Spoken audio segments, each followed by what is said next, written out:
Big Boss Kannada season 11ರ ಸ್ಪರ್ಧಿ ಚೈತ್ರಾ ಕುಂದಾಪುರ್ ಮನೆ ಜಗಳ ಈಗ ಬೀದಿಗೆ ಬಂದಿದೆ. ಕಳೆದ 2 ವಾರಗಳಿಂದ ಚೈತ್ರಾ ಹಾಗೂ ಅವರ ತಂದೆ ಬಾಲಕೃಷ್ಣ ನಡುವೆ ಆರೋಪಗಳ ಗುದ್ದಾಟ ನಡೆಯುತ್ತಿದೆ.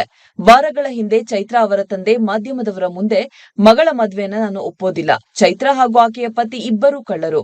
ನನ್ನ ಪತ್ನಿ ಕೂಡ ಮಗಳ ಬೆಂಬಲಕ್ಕೆ ನಿಂತಿದ್ದಾಳೆ. ಇವರೆಲ್ಲ ಹಣದ ಆಸೆಗಾಗಿ ಹೀಗೆ ಮಾಡುತ್ತಿದ್ದಾರೆ. ಗೋವಿಂದ ಬಾಬು ಪೂಜಾರಿ ಪ್ರಕರಣದಲ್ಲೂ ಇವರು ಹಣ ಹಂಚಿಕೊಂಡಿದ್ದಾರೆ ಎಂದು ಹೇಳಿದರು. ಇದಾದ ಬಳಿಕ ನಿನ್ನೆ ಚೈತ್ರಾ ತಂದೆ ಪೊಲೀಸ್ ಠಾಣೆ ಮೆಟ್ಟಿಲೇರಿದ್ದು ಮತ್ತೊಂದು ದೊಡ್ಡ ಆರೋಪವನ್ನ ಮಾಡಿದರು.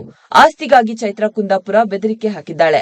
ಆಕೆಗೆ ಭೂಗತ ದೊರೆಗಳ ಸಂಪರ್ಕವಿದ್ದು ಯಾವುದೇ ಹೇಯ ಕೃತ್ಯ ಮಾಡಲು ಹೇಸುವವಳಲ್ಲ. ನನ್ನ ಜೀವ ತೆಗೆಯಲು ಸುಪಾರಿ ನೀಡಿದ್ದಾಳೆ ಎಂದು ಮಗಳ ವಿರುದ್ಧ ತಂದೆ ಬಾಲಕೃಷ್ಣ ನಾಯಕ್ ದೂರು ಕೊಟ್ಟಿದ್ದರು.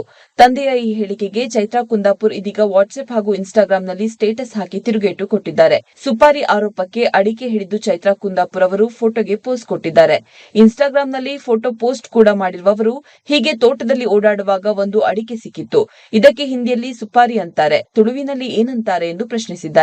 ಕಳೆದ ವಾರ ಕೂಡ ತಂದೆಯ ಆರೋಪಕ್ಕೆ ಚೈತ್ರಾ ಇದೇ ರೀತಿ ಸ್ಟೇಟಸ್ ಹಾಕಿಕೊಂಡು ತಿರುಗೇಟನ್ನ ಕೊಟ್ಟಿದ್ದರು.